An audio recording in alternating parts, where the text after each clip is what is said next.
Welcome back to the LackLuster channel. Today I'm featuring an update to a story I recently covered from the Media Watch YouTube channel. I get emails daily asking for updates, but litigation often takes years to complete. This one, for example, is over 2 years old and still isn't fully finished, but there has been major movement in the case. Briefly, Daniel Robbins was filming illegally parked vehicles outside of a police station and was arrested and had his belongings seized as a result. If you want to see the entire story I posted earlier, use the info tag here or the link below. Mr. Robbins went on to file a lawsuit against the city and the 3 officers involved, alleging that the officers violated his First and Fourth Amendment rights and that the city had failed to train their officers properly. The officers and the city were granted qualified immunity because, quote, the evidence did not establish a retaliatory motive for the stop. The summary judgment claims that Robbins' actions in photographing police cars outside the station created reasonable suspicion among the officers that he was engaged in criminal activity, and that after Robbins did that and declined to explain his purpose to the officers, they had probable cause for a search and seizure. In October of 2019, the ACLU filed an amicus brief in an attempt to reverse the decision, claiming that the district court's finding of qualified immunity was an error. And in September of 2020, the case made it to the U.S. Court of Appeals for the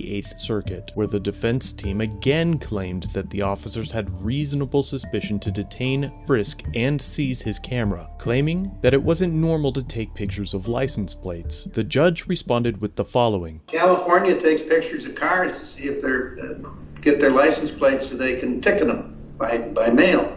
In regards to frisking someone for taking pictures, he responded with this. They can ask him questions. That's constitutionally clearly established. They can't pat him down. Even though Mr. Robbins was told he was under arrest, the defense lawyer argued that he was never lawfully arrested. He continues to evade questions, he provides false information, and so from moment to moment, that reasonable suspicion is growing. But I don't think the use of the word arrest creates an arrest. It's the context, it's how is it done, the means by which it is done, and the duration. That's what the case law says, not the words that are used. And even though she argued that he was never under arrest, she claims that the frisk was permitted because of their suspicion that he was engaged in criminal activity. Unless they had suspicion he was armed and dangerous as well as engaged in something criminal, they arrested him. Well, I believe that the fact that they suspected him of stalking behavior and ambush activity is what permitted the pat down. Ambush with give me a federal appellate case that says a suspicion of ambush by camera permits a Terry frisk.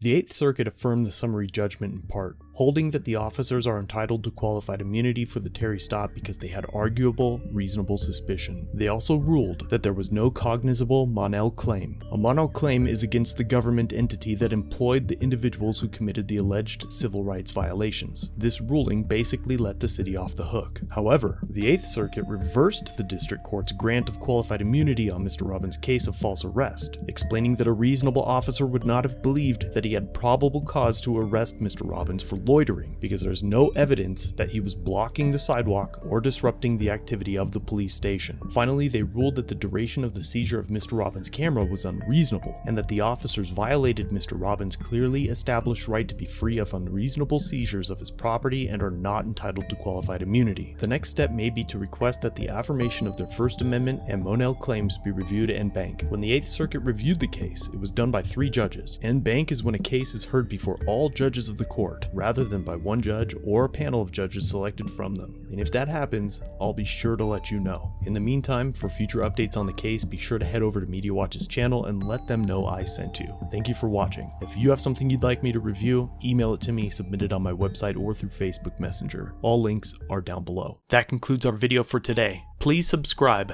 and turn on all notifications so you never miss a video. If you're old here, like, share, comment down below what you think of this interaction, and consider a channel membership or merch to further support the channel. If you have an incident you'd like us to review, link it down below or contact us through the social media platforms linked in the description.